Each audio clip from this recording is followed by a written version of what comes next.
lesson number 6 this morning. Everyone have studied that? Okay. It skipped from last week from chapter 3 to chapter 5. So it's a lot of stuff skipped over, which I think is very important. The dream that Nebuchadnezzar had, the last dream, and we stopped off last week when Meshach and Abednego and the other one had been put in the fire of furnace. And the king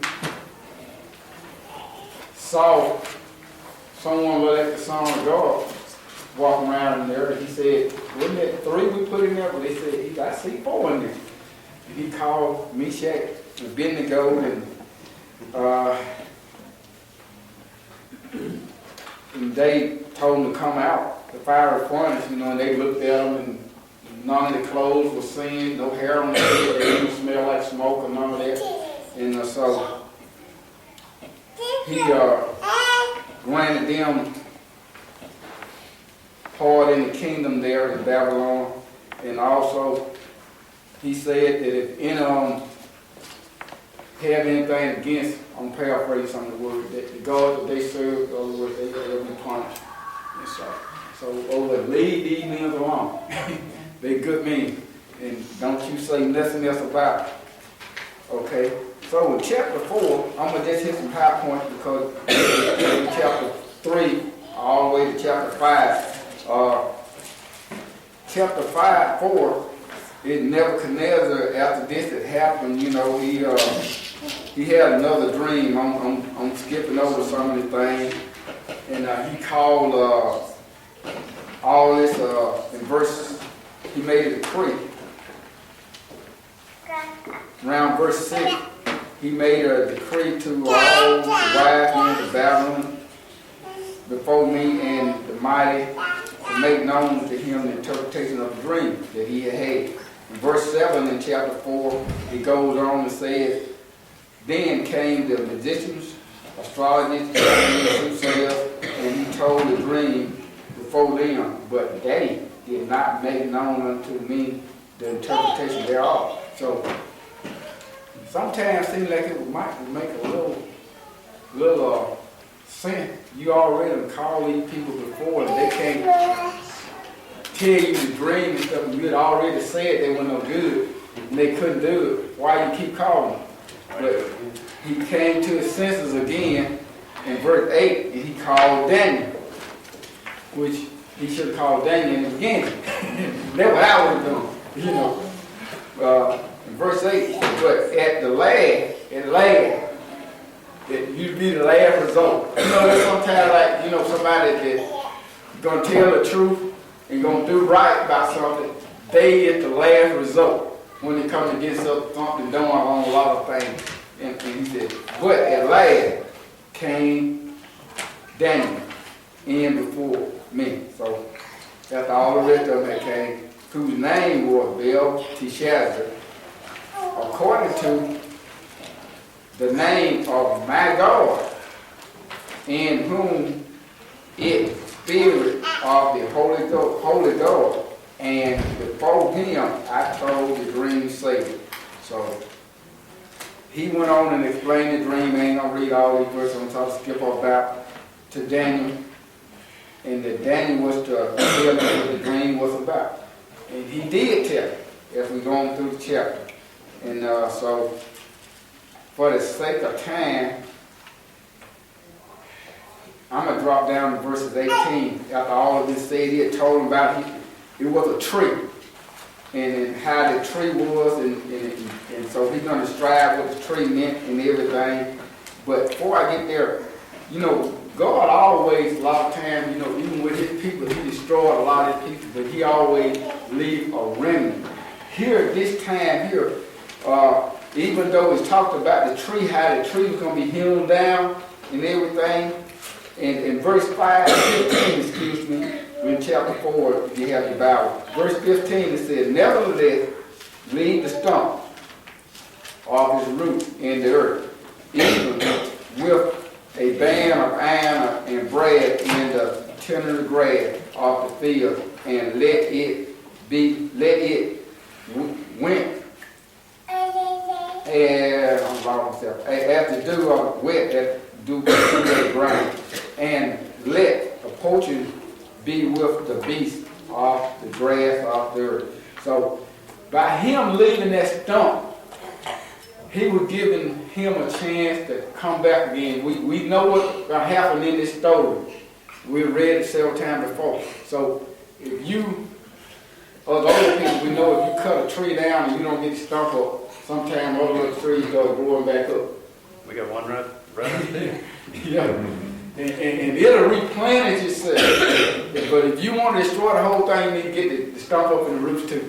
So, but God had planned for Nebuchadnezzar, so he didn't take the roots up, he left the stump.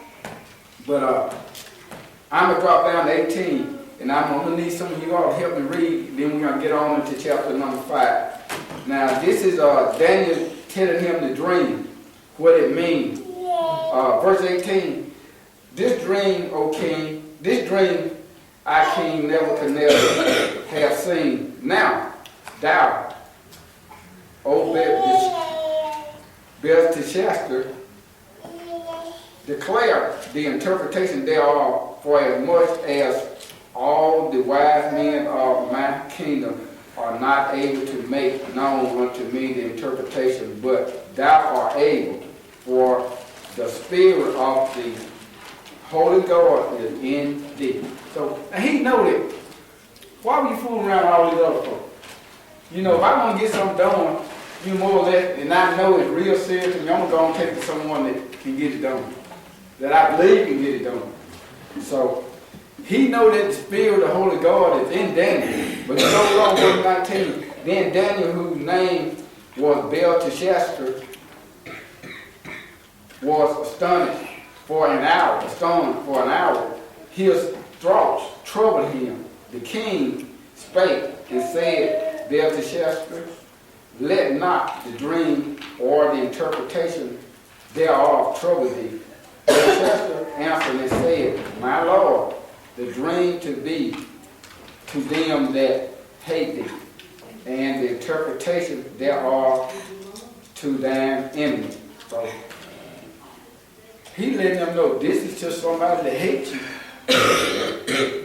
He gonna interpret it so the king will understand. So the king, another thing that we get into this, sometimes we can get so self-centered on something, thinking about I did this and I did that, I'm this and that, and you forget about who was able you to get where you at. And so, well, someone want to take verses number 20 and read through 20, read down to 23, please. 24. The tree that you saw, which grew and became strong, whose height reached to the heavens, and of which it could be seen by all the earth, whose leaves were lovely, and its fruit abundant, in which was food for all, under which the beasts of the field dwelt, and in whose branches the bird of the heavens had their home, is you, O king, who have grown and become strong, for your greatness has grown and reaches the heavens, and your dominion to the end of the earth. 23 as well? Okay. And inasmuch as the king saw a watcher, a holy one, coming down from the heavens, saying, chop down the tree and destroy it, but leave the stump and roots in the earth, bound with a band of iron and bronze in the tender grass of the field. Let it be wet with the dew of heaven, and let him graze with the beasts of the field, till 7 times pass over him. This is the interpretation, O king, and this is the decree of the Most High, which has come upon my lord the king. Okay. So Daniel told him what the dream meant. And so now, and what is very significant to me, right in a few verses, he's going to tell him what he needs to do to make it right with God. But you never see him make it right. You know, you asking a person what you need to do or what the dream means, and he telling you, but you still high and mighty, and you don't want to humble yourself. So verse 25, that they shall drive thee from men, and thou shalt dwell, the dwelling shall be with the beasts of the field, and they shall make thee eat grass, and oxen, they shall wet thee with the dew of the heaven, and 7 times shall pass over thee till knowing that the Most High rules in the kingdom of men, and giveth it to whomsoever he will. So God give kingdoms and stuff to whomever he will. But he'll want Nebuchadnezzar to know that I can do this, whoever I will. And really he was using Nebuchadnezzar, but he didn't know that at the time that he was using him. He set him up and he let him get to where he was. But he'll come show him who was in charge. Now, a lot of times people get up here and say, well, I'm this and I did this and I'm going to self this and self that. You ain't did nothing by yourself. I'm going to tell you that right now. You ain't done it by yourself. God helped. And then you had parents to raise you and a big circle. Folks help you. You might be a lot of things, but when you're a little baby, you can't take care of yourself. And I heard a lot of folks, they ain't did nothing, ain't nobody did nothing for me, you just lying. You ain't did all this stuff by yourself. Somebody will help you somewhere along the way. Okay. 26. And whereas they commanded to leave the stump of the tree root, the kingdom shall be sure unto thee. After that thou shalt have known that the heaven is ruling. So once all this happens, you're going to know who was in charge. Wherefore, King, let my counsel be accepted unto thee, and break off thy sin by righteousness, and thine iniquity by showing mercy to the poor, if it may be lengthened of thy tranquility. See, here he was giving him a chance to make it right. But he never said anywhere that he did. He did what he was supposed to do. He told him.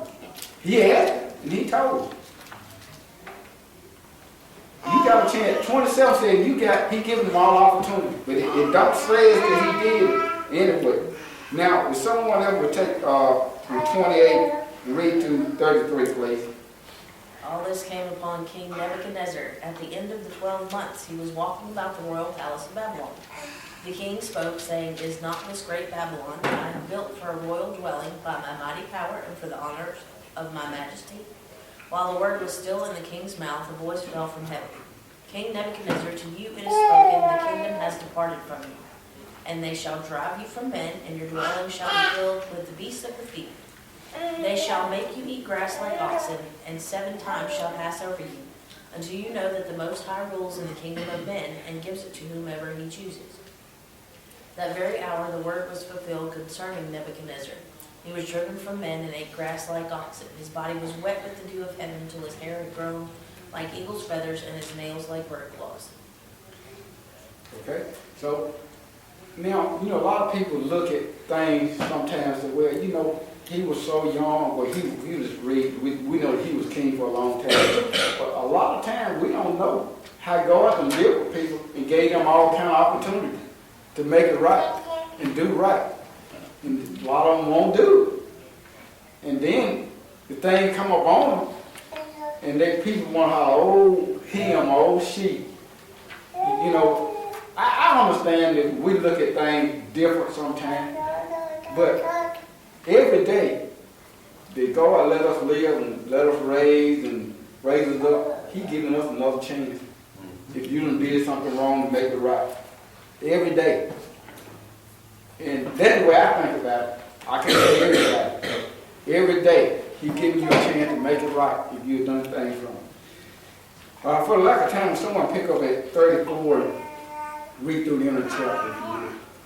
And at the end of the days, I, Nebuchadnezzar, lifted up mine eyes unto heaven, and mine understanding returned unto me. And I blessed the Most High, and I praised and honored him that liveth forever, whose dominion is an everlasting dominion, and his kingdom is from generation to generation. Okay, hold on right there, okay. Okay. Now, when the heck, after this come upon, after he came like a beast out of his field, eating grass and all this stuff, then when he came to his understanding, you know, it reminded me of the prodigal son. You know, sometimes stuff had to happen to us to make us think about who's in control or who's in charge. Okay, go ahead. Okay. And all the inhabitants of the earth are reputed as nothing, and he doeth according to his will in the army of heaven, and among the inhabitants of the earth. And none can stay his hand, or say unto him, What doest thou? At the same time my reason returned unto me, and for the glory of my kingdom mine honor and brightness returneth unto me. And my counselors and my lords sought unto me, and I was established in my kingdom, and excellent majesty was added unto me.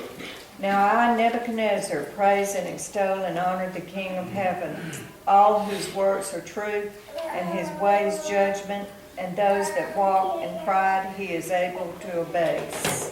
Okay, so there you go. Don't care who you is, the Lord can bring you down. He'll build you up, and he'll bring you down too if you don't do right. All the things Nebuchadnezzar had did and achieved, none of it could have been done without the Lord letting him get there. But he took it the wrong way. It I have done all these things. And he gave back in verses 26, I think, what was it? He had 12 months, 26, whatever. After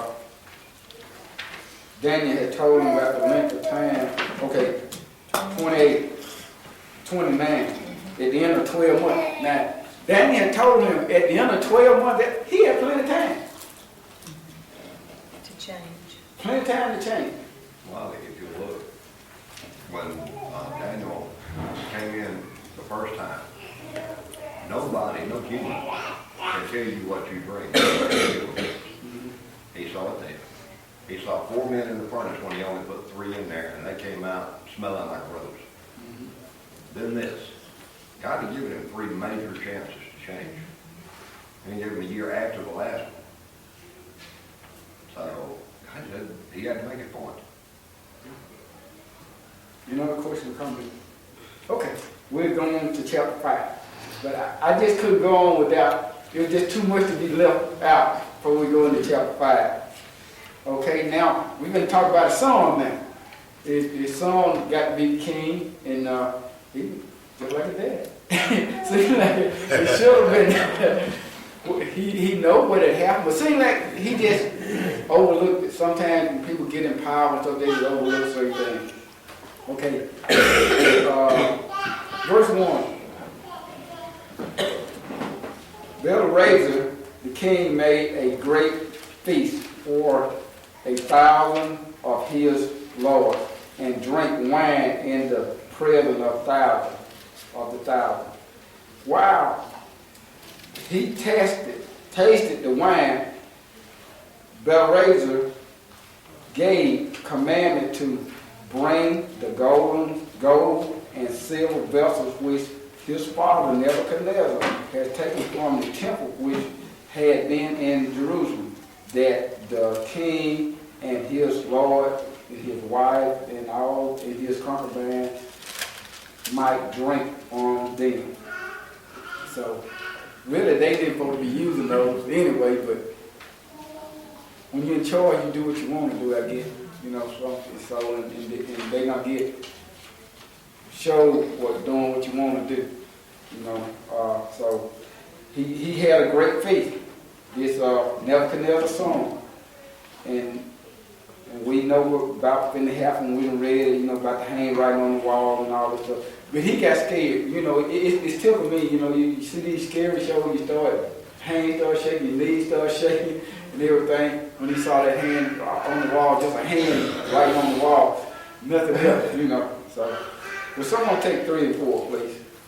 Then they brought the golden vessels that were taken out of the temple of the house of God, which was at Jerusalem, and became of his princes, his wives, and his concubines drank in them.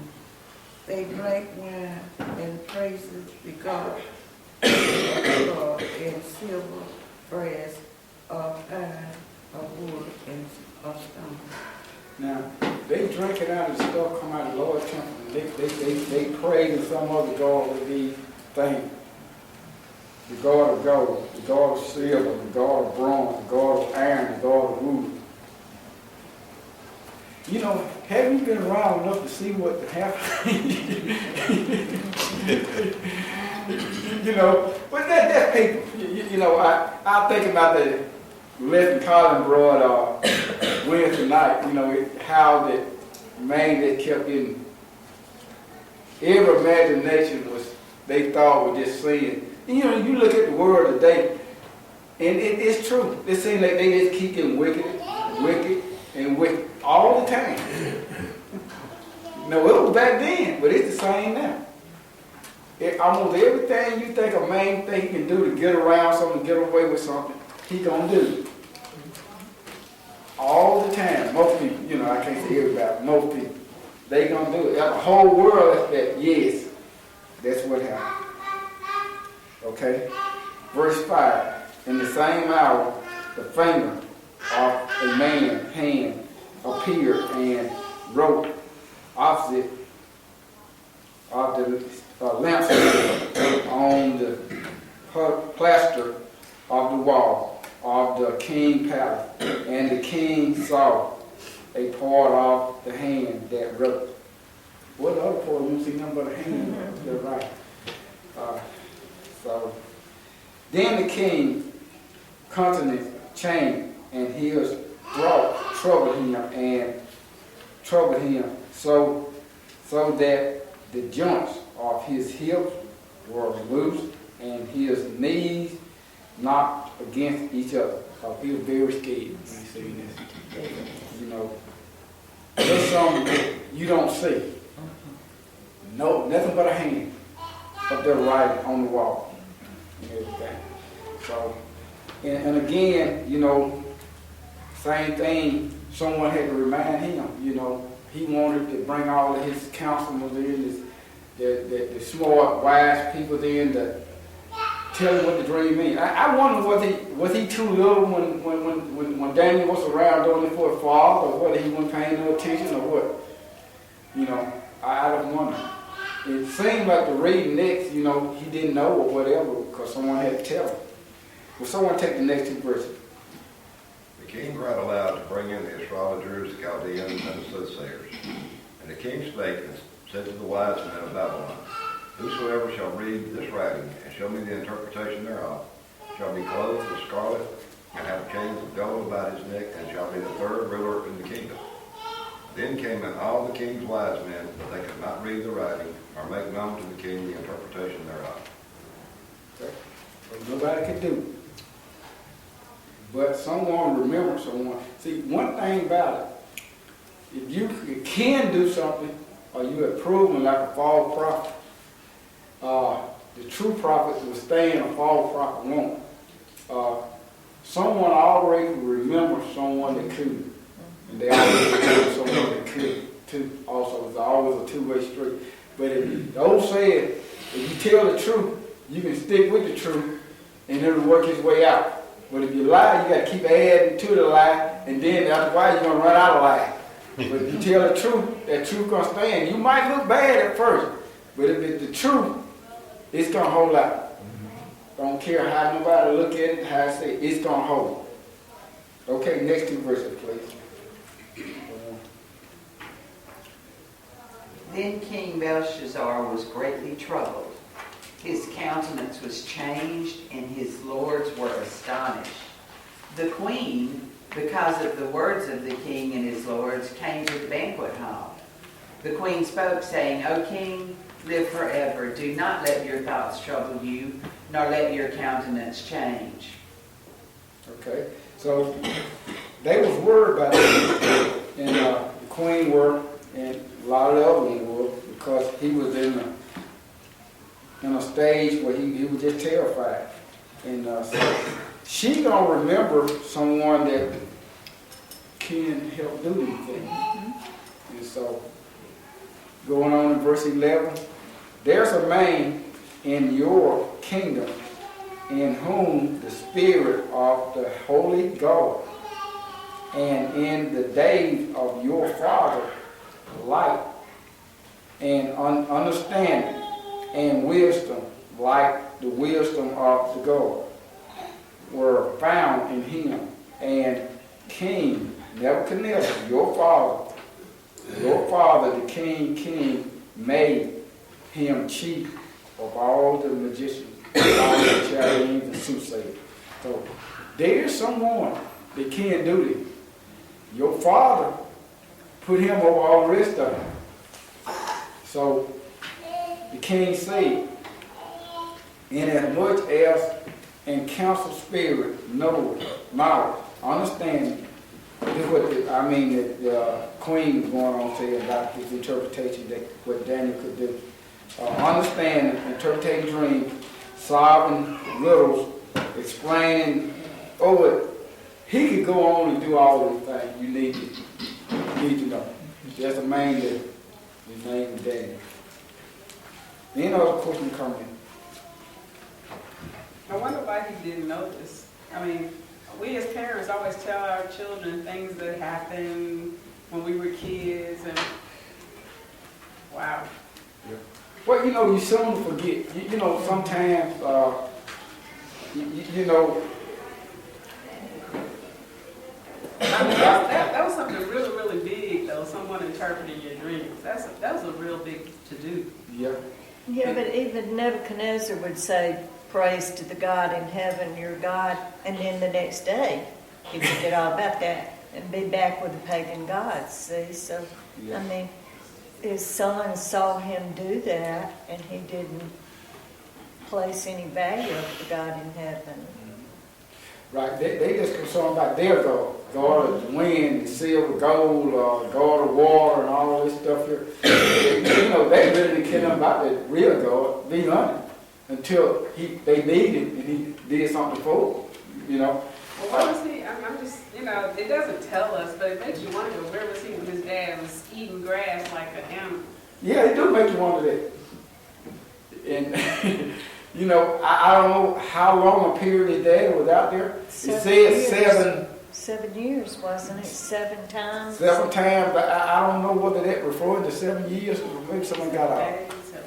Yeah, we don't. Yeah, I didn't try to look that up, but it was, seemed like, especially your dad, and you all know that. I mean, there was a changing of the guards there. I mean, the dad was gone. Now you're in his position. Well, I think someone else served. I was reading in between a little time before he got to be the king, because he might have been too young at the time. But I think in the introduction part, I was reading there to tell about that someone else had served for a little while before he became king. And but anyway, he still should have known about it. And so, but it just, it didn't happen to my father, and I'm living. I think I remember it. So, but a lot of times when you get authority, and you ain't thinking about that. You know what I'm saying? Most people, but that seems like something you should remember. But it don't really say, but where he was at or whatever. But that was his father.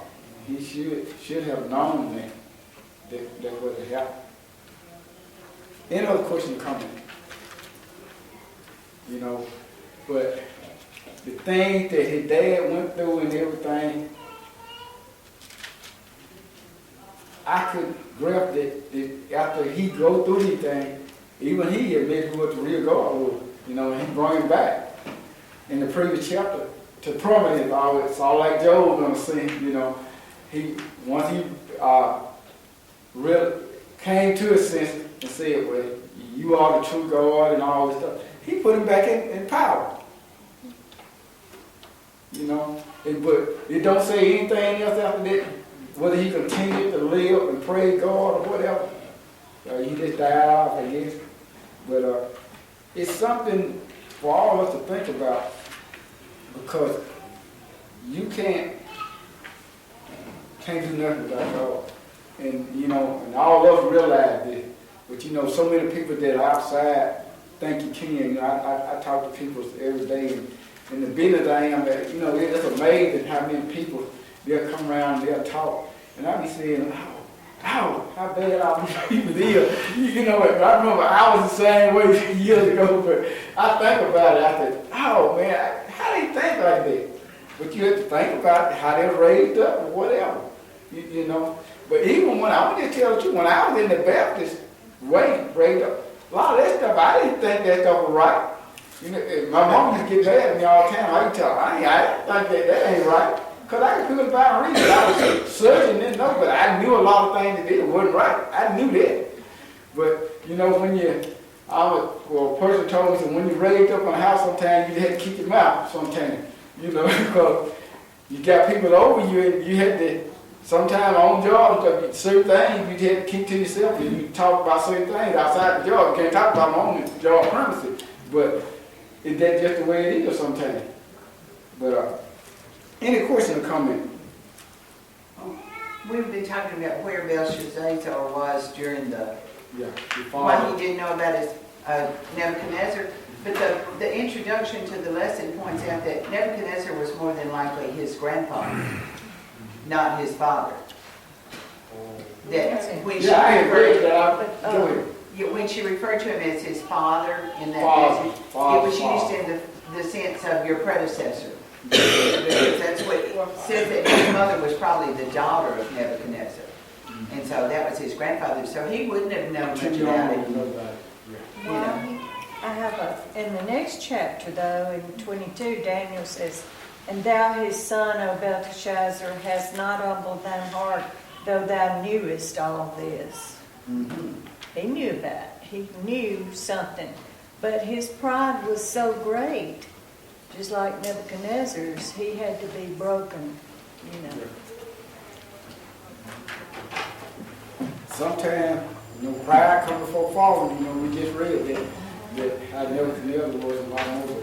It's sometimes like, people get in the high seat, you can't tell them nothing. That's right. That's it. You know, it. Okay, I'm gonna turn over to the back page 51 to the questionnaire.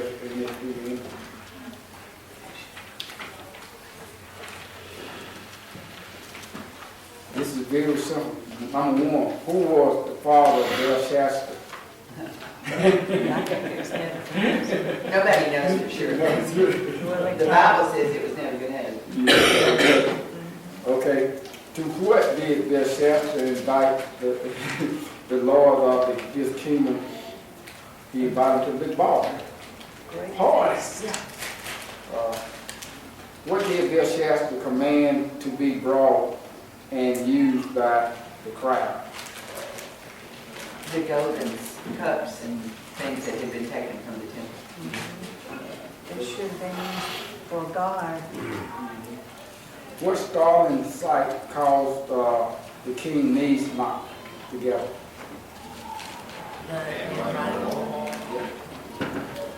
I bet his first thought was, man, I had too much to drink. When he saw that. What position did the king promise to one who could interpret the handwriting on the wall? Third in command. Third in command of his kingdom. Okay. What position did the king when the wise men failed, who suggested that Daniel could provide the interpretation? His mother. Mama's note. Nebuchadnezzar's wife. Yeah. So it always somebody knows something. Okay, the other discussion first. What can we do to help convince individuals that pleasure is not the answer to the life problem? Well, if you can't convince them, just leave them alone. They'll find it sooner or later. Why do you think Belshazzar choose to drink from the vessels taken from the temple? What can we do to avoid profane the sacrilegious behavior today? He was just probably looking at them as being overlaid in gold and They're pretty. like, yeah, it was gold. They look real good. Yeah, they use them. They just sit here. They use them. And he was bringing God down by using his things that were stolen. That's what that sacrilegious part is. And then, you know, he said that the gold, silver, they were providing all this stuff. They're like an insult slap in the face, you know. Yeah. And it was the spoils of another place. Yeah. What can we learn about God from this passage? You don't forget. He can abase you. Yeah. He's always sitting there watching. Yeah.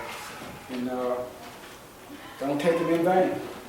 You know, giving what belonged to him credit to some other God. That's what had been done. All right. Thank you.